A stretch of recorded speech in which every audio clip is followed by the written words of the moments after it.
નમસ્કાર, હું નીતિન પટેલ. તમે જોઈ રહ્યા છો સમાચાર મેં આગે ન્યૂઝ. હવે જોઈએ આજના સમાચાર.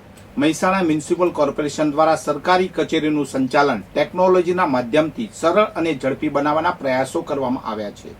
મનપાના કમિશનર રવિન્દ્ર ખતાલેના માર્ગદર્શન હેઠળ આઈટી વિભાગની ટીમે મહેસાણા મ્યુનિસિપલ કોર્પોરેશનની વેબસાઇટ અને એન્ડ્રોઇડ મોબાઈલ એપ તૈયાર કરી છે. અર્બન ડેવલપમેન્ટ ડે 2025ની ઉજવણી નિમિત્તે ટાઉન હોલ ખાતે કેબિનેટ મંત્રી ઋષિકેશ પટેલની ઉપસ્થિતિમાં મનપાની વેબસાઇટ અને એન્ડ્રોઇડ મોબાઈલ એપ્લિકેશનનું લોકાર્પણ કરવામાં આવ્યું હતું. આ સાથે અર્બન ડેવલપમેન્ટના કોન્સેપ્ટ પર પુસ્તકનું વિમોચન પણ કરવામાં આવ્યું હતું. આ પહેલનો મુખ્ય ઉદ્દેશ નાગરિકોને સ્થાનિક સ્વરાજ્યની સંસ્થાઓ દ્વારા આપવામાં આવતી સેવાઓની માહિતી મેળવવા માટે લાઇનમાં ઊભા રહેવાનો સમય બચાવવાનો છે. રાજ્યમાં નવનિર્મિત 9 મનપા પૈકી મહેસાણા મનપાએ આગવી વેબસાઇટ અને એપ તૈયાર કરી ડિજિટલ યુગ સાથે કદમ મિલાવ્યા છે. કાર્યક્રમમાં મંત્રી ઋષિકેશ પટેલે જણાવ્યું કે મુખ્યમંત્રી ભૂપેન્દ્રભાઈના નેતૃત્વમાં નવી 9 નગરપાલિકાઓ બની છે. તેમણે કહ્યું કે કમિશનર અને સ્ટાફનું વર્ક કલ્ચર પણ બદલાઈ રહ્યું છે. આ અવસરે રૂપિયા 113 કરોડના વિકાસ કામોનું ખાતમુહૂર્ત પણ કરવામાં આવ્યું હતું. મહેસાણામાં કેટલાક રસ્તાઓને આઇકોનિક બનાવવા, તળાવોનું બ્યુટિફિકેશન અને નવા ગાર્ડન બનાવવા સહિતના વિકાસ કાર્યોની જોગવાઈ કરવામાં આવી છે. મંત્રીએ વધુમાં જણાવ્યું કે નગરપાલિકામાં હવે કોર્પોરેશન બન્યા પછી વિકાસ માટેનો નકશો તૈયાર કરવામાં આવ્યો છે. તેમણે નાગરિકોને સફાઈ, પાણી અને અન્ય વિષયોમાં સહયોગ આપવા અપીલ કરી છે. તેમણે ટેક્સ ભરવાની બાબતે પણ નાગરિકોને જાગૃત થવા અનુરોધ કર્યો હતો. વડનગર પોલીસે શાહપુર ગામે ચાલી રહેલા શેરબજારના ડબ્બા ટ્રેડિંગના ધંધાનો પર્દાફાશ કર્યો છે. પોલીસે 11 મોબાઈલ અને સિમ કાર્ડ સહિતના મુદ્દામાલ સાથે 3 શખ્સોની અટકાયત કરી છે. આ પ્રકરણમાં જોડાયેલા અન્ય 4 શખ્સો હજુ વોન્ટેડ છે. વડનગર તાલુકાના શાહપુર વડ ગામે આવેલ બોરિયાપુરા ચરામાં કેટલાક લોકો શેરબજારના ડબ્બા ટ્રેડિંગનું કામ કરતા હોવાની બાતમી સ્થાનિક પોલીસને મળી હતી. આ બાતમીને આધારે પોલીસની ટીમે સ્થળ પર રેડ પાડી હતી. તપાસ દરમિયાન જાણવા મળ્યું કે આરોપીઓ ગ્રાહકોના નંબરના લિસ્ટને આધારે તેમને ફોન કરતા હતા. તેઓ પોતાને સ્વામ સ્ટોક એડવાઇઝરીના એજન્ટ હોવાનું કહી શેરબજારમાં રોકાણ કરવાથી સારો લાભ થતો હોવાની લાલચ આપી છેતરપિંડી આચરતા હતા. પોલીસે સ્થળ પરથી 11 મોબાઈલ અને 8 સિમ કાર્ડ સહિત રૂપિયા 43,000નો મુદ્દામાલ કબજે કર્યો છે. કુલ 7 શખ્સો વિરુદ્ધ વડનગર પોલીસ મથકે ગુનો નોંધી તપાસ શરૂ કરી છે. પકડાયેલા આરોપીઓમાં ઠાકોર જિગ્નેશ રમેશજી ઉંમર વર્ષ 25, ઠાકોર બેચરજી ફતાજી ઉંમર વર્ષ 34 અને ઠાકોર વિજયજી વિષ્ણુજી ઉંમર વર્ષ 29, ત્રણેય શાહપુર બોરિયાપરા વડનગરના રહેવાસી છે. વોન્ટેડ આરોપીઓમાં ઠાકોર અર્જુન મનુજી, ઠાકોર મેહુલજી રૂપસંગજી શાહપુર મોચીવાડો વડનગર, ઠાકોર અશ્વિન અમરતજી લીલાપુરા કહીપુર વડનગર અને ઠાકોર સંજય રાજુજી મોચીવાડો શાહપુર વડનગર સામેલ છે. થરાદમાં સેલણનગર 3 રસ્તા પાસે એક ઇકો ગાડીમાં શોર્ટ સર્કિટને કારણે આગ લાગી હતી. આગ લાગતા જ ગાડીના ચાલક અડિયલ ગજાભાઈ ખગાભાઈએ સમય સૂચકતા વાપરીને ગાડી મૂકી બહાર નીકળી ગયા હતા. આ સમય સૂચકતાને કારણે કોઈ જાનહાની થઈ નહોતી. ઘટનાની જાણ થતાં થરાદ ફાયર ટીમ તુરંત ઘટના સ્થળે પહોંચી હતી અને ભારે જહેમત બાદ આગ ઉપર કાબુ મેળવ્યો હતો. આગને કારણે ઇકો ગાડી સંપૂર્ણપણે બળીને ખાખ થઈ ગઈ હતી. જોકે મોટું નુકસાન થતું અટકાવવામાં આવ્યું હતું. ગાડીના માલિક રાજપૂત વણાજી મનનજી સેણલનગર થરાદના રહેવાસી છે. સ્થાનિક સૂત્રો અનુસાર આ પ્રકારની ઘટનાઓ વાહનોમાં યોગ્ય જાળવણીના અભાવે વધુ જોવા મળે છે. પાટણ જિલ્લામાં જુવેનાઇલ જસ્ટિસ એક્ટ 2015 અસરકારક અમલીકરણ માટે કલેક્ટર તુષાર ભટ્ટના અધ્યક્ષસ્થાને 3 મહત્વપૂર્ણ સંકલન બેઠકો યોજાઈ હતી. આ બેઠકોમાં બાળ કલ્યાણ ક્ષેત્રે કાર્યરત વિવિધ વિભાગોના અધિકારીઓ ઉપસ્થિત રહ્યા હતા. પાટણ જિલ્લા સેવા સદન ખાતે બાળકોના અધિકારોના રક્ષણ માટે આ 3 બેઠકો યોજવામાં આવી હતી. સૌપ્રથમ બાળ કલ્યાણ સમિતિ પાટણની ત્રિમાસિક બેઠક યોજાઈ હતી.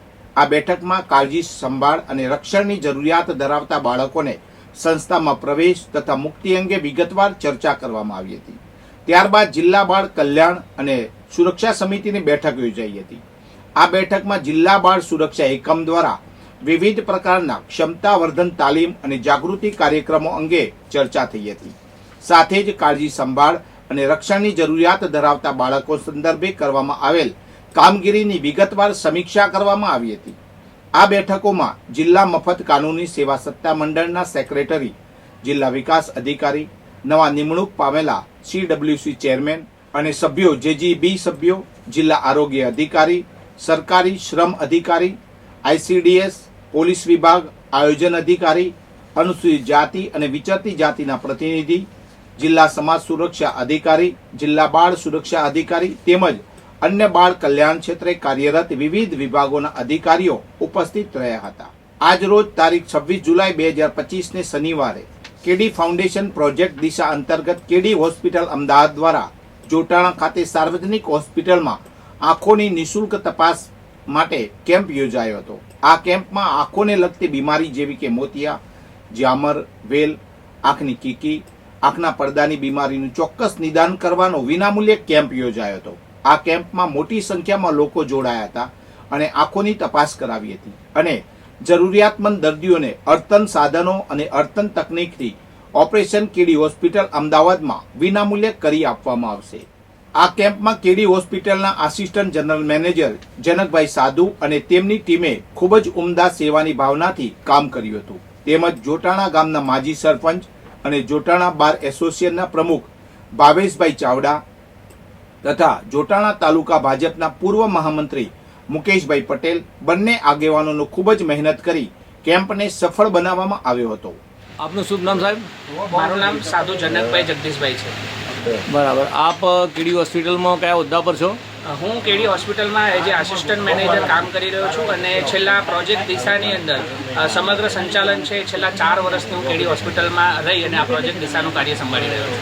હવે જોટાણા ગામમાં આ કાર્યક્રમ કરવાનો એવો આપને વિચાર ક્યાંથી આવ્યો અથવા જોટાણા ગામના કયા આગેવાનોનો સંપર્કથી આપે આ કાર્યક્રમ યોજ્યો?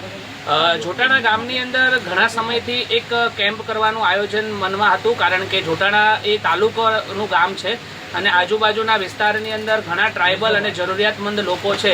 તો છેલ્લા ઘણા સમયથી વિચાર હતો કે જોટાણામાં એક આયોજન કરવું છે અને એમાં ભાવેશભાઈ ચાવડા જોટાણા ગામના જ વતની છે, પૂર્વ સરપંચ છે અને તે પોતે એડવોકેટ તરીકેની સેવા આપી રહ્યા છે, સામાજિક કાર્યકર છે. એમનો સંપર્ક કરી અને પછી આ ગામની અંદર એક સરસ મજાના આ કેમ્પનું આયોજન થયું છે અને કેડી હોસ્પિટલ પ્રોજેક્ટ દિશા અંતર્ગત 60મો કેમ્પ આજે આપણે આ ગામની અંદર કરવા જઈ રહ્યા છીએ. હવે આજે આશરે કેટલા પેશન્ટને આપ તપાસશો અને એમને સેવા આપશો? અત્યાર સુધીમાં લગભગ અમે 150 જેટલા પેશન્ટની તપાસ કરી ચૂક્યા છીએ. લગભગ રજીસ્ટ્રેશન 350-400નું થઈ ગયું છે, પણ લગભગ 600-650 લોકોની તપાસ અમે આજના દિવસ દરમિયાન અમે કરીશું, જેમાંથી જે લોકોને તપાસ બાદ કોઈ પણ સર્જરીની જરૂર પડશે, જેમ કે મોતિયો છે, વેલ છે, જામર છે, પડદાની કે કીકીની કંઈ ખરાબ હશે તો કેડી હોસ્પિટલની અંદર એમને વિનામૂલ્યે આપણે ઓપરેશન પણ કરી આપીશું. તો આપને અહીંયા ગામ તરફથી કેવો સહકાર મળ્યો છે? ગામના આગેવાનો, યુવાનો અને સમગ્ર ગામની આગેવાન ટીમ દ્વારા ખૂબ સુંદર સહયોગ મળી રહ્યો છે. અહીંયા જે સંસ્થાની અંદર અમે જે સાર્વજનિક હોસ્પિટલ છે એ પૂરી ટીમ સ્ટાફનો પણ ખૂબ સુંદર અહીંયા સહયોગ મળી રહ્યો છે અને ખૂબ સુંદર રીતે અત્યારે સમગ્ર કેમ્પનું સંચાલન થઈ રહ્યું છે. આપ અહીંયા જોટાણા અને જોટાણા તાલુકાની જનતાને આ કેમ્પ બાબતે શું સંદેશો આપશો? બસ સંદેશો એટલો જ છે કે અમારા પ્રોજેક્ટ દિશા અંતર્ગત સમાજના છેવાડાના વ્યક્તિઓ સુધી અત્યાધુનિક સારવાર મળી રહે અને આંખોની તકલીફથી કોઈ વંચિત ન રહે એ ઉદ્દેશથી અમે આ કેમ્પ કરી રહ્યા છીએ. મારો એટલો જ સમગ્ર જનતાને વિનંતી છે કે આ કેમ્પની આપ સારવાર લઈ રહ્યા છો તો આપ બીજા લોકોને પણ આ કેમ્પ વિશે માહિતી આપી અને વધારે ને વધારે લોકો આંખોની જાગૃતિ અને અવેરનેસ આવે અને દરેક લોકો આંખોની તપાસ કરાવતા જાય કે જેથી આપણે અંધત્વને દૂર કરી શકીએ. એ તરફ અમારો શ્રેય છે. સૌને વિનંતી છે કે આપ આ કેમ્પની વધારે ને વધારે માહિતી લોકો સુધી, જનજાગૃતિ સુધી પહોંચાડો. રાધિકાબેન, બરાબર. અહીંયા શું તકલીફ હતી એટલે આવ્યા હતા? આંખોમાં પાણી આવતું હતું, ઓછું દેખાતું હતું. તો તપાસ થઈ? કઈ દવા આપી? ચશ્મા આપ્યા? કઈ પૈસા લીધા? સેવા કેવી છે? વાલજીભાઈ, આપ અહીંયા શું તકલીફ હતી આપને?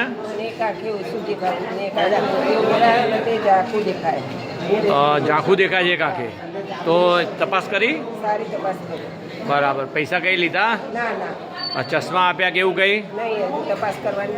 કેવી સેવા લાગી એ કેમ્પની આપને? શું નામ આપનું વડીલ? રાવળ મુકેશભાઈ જયંતિભાઈ રાવળ, ચામુંડા ચોકમાં રહેવાસી અને આરોગ્ય કેન્દ્રના અંદર અમારું આંખનું નિદાન કરવા માટે આવેલ છીએ. એમાં સારી રીતે અમારી તપાસ કરી એમનો ખૂબ ખૂબ આભાર.